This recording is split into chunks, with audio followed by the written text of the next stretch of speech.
Grásteinn Guesthouse fjölskyldurekið gistiheimili á sauðfjárbúinu Holti í Þistilfirði. Hjónin Sigurður Þór Guðmundsson og Hildur Stefánsdóttir keyptu jörðina árið 2007 og fengu þá strax áhuga á að verða ferðaþjónustubændur, enda gott tækifæri til að útvíkka möguleika á jörðinni því draumurinn var að geta unnið heima. Sá draumur rættist loksins fyrir 5 árum.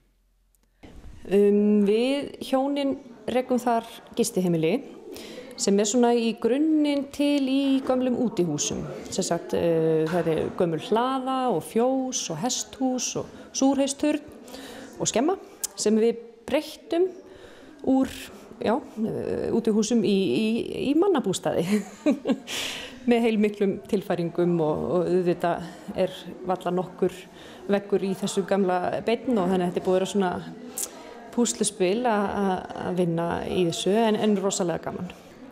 Þannig að við byrjuðum síðan framkvæmdir haustið 2015 þá kom grafa og tók fyrstu skóflustunguna og svona og byrjuðum þá í jarðvegsvinnu og þar fram til götunum og svo sumarið 2016 reistum við 2 smáhýsi sem voru alltaf plan B. Þannig að ef allt gengi illa með ferðaþjónustuna og við værum við það að fara á hausinn, þá gætu alltaf selt smáhýsin. Þannig að þau voru svona handbært fé. Smáhýsin eru 25 fermetrar að stærð og rúma 3 í gistingu, en auk þess í boði gisting í 2 manna herbergjum. Við erum með 17 rúm í 6 herbergjum. Það eru þessi 2 smáhýsi, þar sem fyrir 3 í hvoru. Síðan eru inn í aðalbyggingunni 3 tveggjamannaherbyggi og síðan með sér inngangi í gömlu smíðaskemmunni það sem við köllum fjölskylduherbyggi. Þar sem geta verið 2 á neðri hæðinni og svo 3 uppi í svona lokrekkjum sem hefur verið bara mjög vinsælt. Meira að segja það vinsælt að ég ekki ennþá búin að koma því í sölu á netinu af því að ég hef aldrei tíma til að taka myndir þar. Ég er mjög forvitin að vita hvað þið gerðuð við súrheysturnin. Súrheysturnin þjónar því að vera bar núna.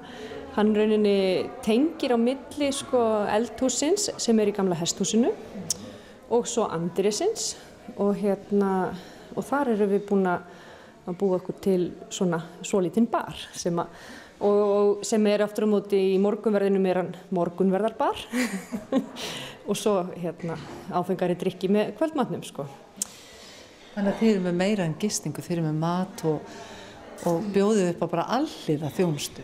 Já, við tökum á okkur öll þau verkefni sem okkur líkar og þetta alveg dásamlegt að fólkið í kringum okkur hefur verið mjög jákvætt og hefur verið að nota okkar þjónustu og við höfum verið að halda veislur og afmæli og fundi og bara svona ýmsar móttökur. Salurinn rúmar 40 í sæti og þannig að það svona kannski takmarkar aðeins stærðina en höfum haft mikið fleiri í öðruvísi partíum. Og eftir hverju fólk að leita sem kemur til ykkar? Það svona pínu árstíðabundið.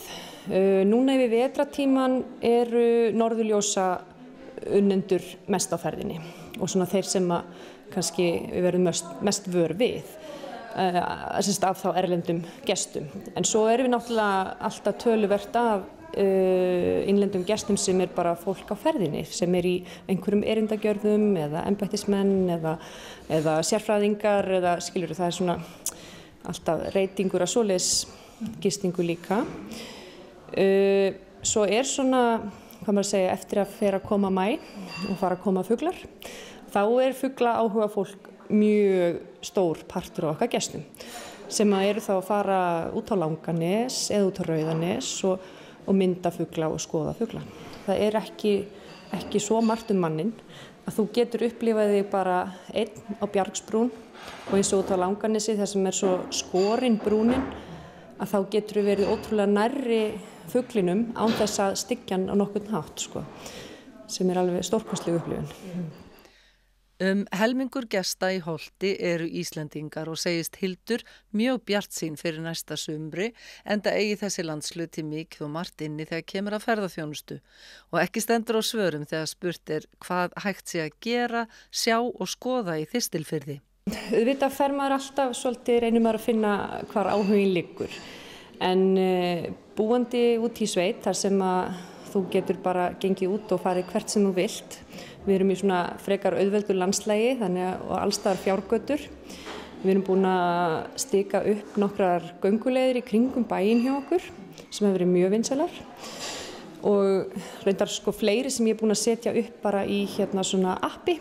Þannig að þú getur fengið lýsinguna í símanum en engar stikur samt Og svo eru við náttúrulega með fjöru sem er líka vinsæl og þar hefur ég verið að fara með gesti stundum í sjósund ef að vel viðrar og sem er mjög þægilegt í þessum sandfjörum okkar Á Þórshöfn er náttúrulega mjög góð veitingastæður og hægt að fara á kajak og hvað maður að segja, svo er þetta náttúrulega yfirleitt fólk með plan. Já.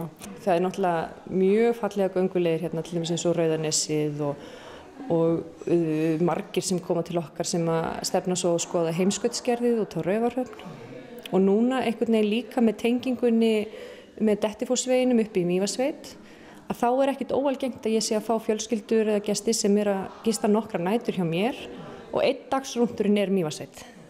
Þetta var 5. sumarið okkar sem við erum að selja gistingu og alltaf stærri og stærri hluti eru gestir sem eru að koma aftur og jafnvel aftur og aftur.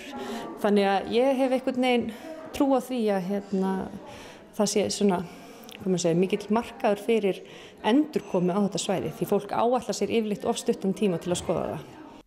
En það er ekki hægt að kveðja Hildi í Holti öðruvísi en að minnast á komu hvítabjarnarins í Þistilfjörð árið 2010. Hvernig upplifun var það?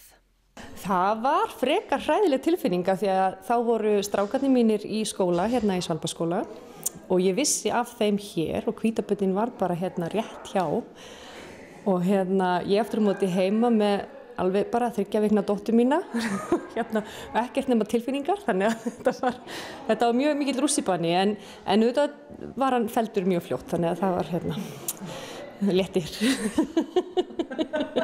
Þannig að það eru allir aðrir velkomnir.